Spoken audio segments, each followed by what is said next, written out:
Eu nunca vi ninguém responder essa pergunta de uma maneira direta, porque é uma pergunta bem complexa mesmo. Ih. Que medo. Onde Você já abordou. terrível.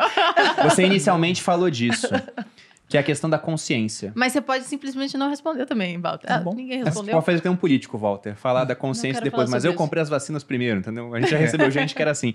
Mas a questão da consciência é o seguinte, o que é a consciência para vocês? Porque você falou, e eu até gostei do seu ponto, você disse, máquinas não são conscientes ainda. Isso. Ou seja, será que elas podem desenvolver a consciência? E uma vez eu vi uma definição que eu achei interessante.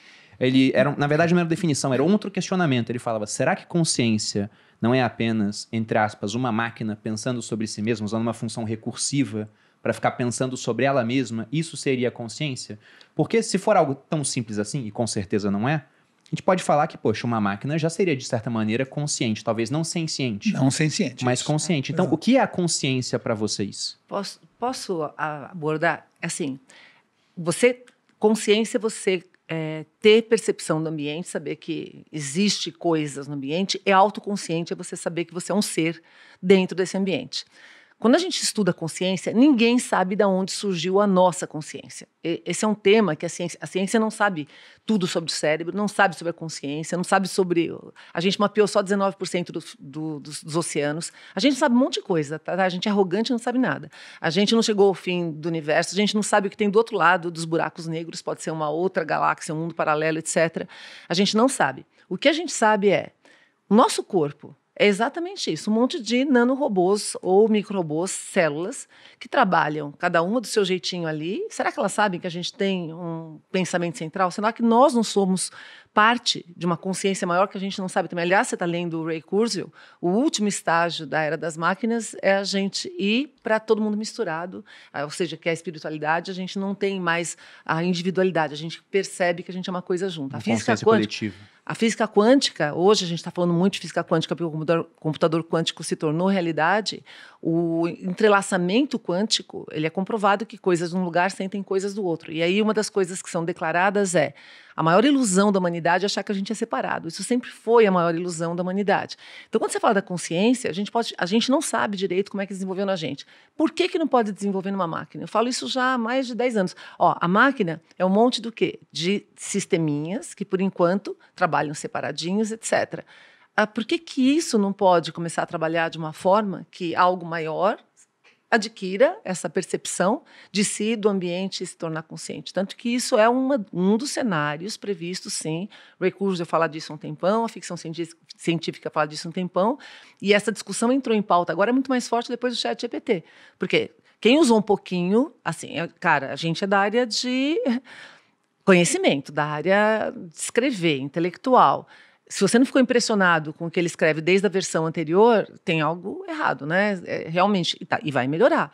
Então, o que é a consciência? Quando que ela vai se dar? Isso é uma discussão que a gente tem, tanto que já tem gente falando dos direitos da máquina. Então, se a máquina ficar consciente, você não pode escravizar uma máquina, você tem que ter direitos e ter seres digitais com a gente. Então, tem esses vários cenários. Na minha opinião, eu sou humilde, eu não sei como ou quando a consciência vai acontecer, mas a chance dela acontecer como aconteceu com a gente, e nós somos máquinas também. A gente não é máquina, a gente é máquina biológica. Você acha que aquele teste de Turing seria suficiente para ver se uma máquina teria consciência? Já não é. Já está passando já? Aquele é teste de inteligência, né? Ou seja, as máquinas já têm inteligência, não necessariamente, elas não chegaram, teoricamente, elas ainda vão demorar para adquirir consciência. Mas para teste de inteligência, várias máquinas já passam o teste de Turing. E é tão difícil você definir inteligência, consciência, amor, que o Alan Turing, que era genial, um dos caras mais brilhantes do século passado, ele criou o jogo da imitação, o teste de Turing, para testar a inteligência, porque ele não conseguia definir o que era inteligência.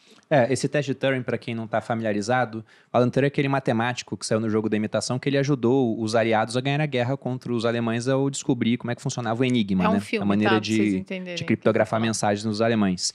E ele é um pioneiro nesse ramo da computação.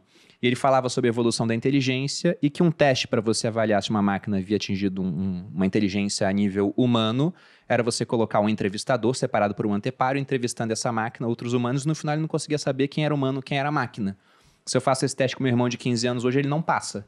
Mas tem computadores que passam nesse teste. Só que ele é para avaliar consciência ou inteligência de uma maneira humana, porque uma baleia não vai passar nesse teste, mas a baleia é consciente? Muita gente fala, os animais são conscientes. Então, outro dia, inteligentes e conscientes, né? Agora, por exemplo, foi provado que o polvo, ele é sentiente, ele sente. Isso. Então, hoje você não pode mais comer polvo ou matar sem você ter todo um processo. Vários países proibiram ou trouxeram uma nova forma, sem dor, para você tratar os animais dessa forma. No começo do ano eu tive a oportunidade de ir para a Antártica, e na Antártica tem mapeamento das baleias. E aí também é outra coisa que eu queria falar com relação como que a gente não sabe nada, né? A gente tem vários mundos acontecendo em paralelo no nosso planeta. As baleias, por exemplo, a gente sabe tudo sobre elas, inclusive para onde elas vão, voltam, tem mapeamento assim incrível, até de reprodução, quem é líder, quem não é líder, etc. E elas não sabem que a gente existe. A gente dá uma mergulhadinha lá de vez em quando, a gente é tipo um UFO, né? Um ET, um OVNI. Você aparece ali, sai rapidinho, elas nem sabem.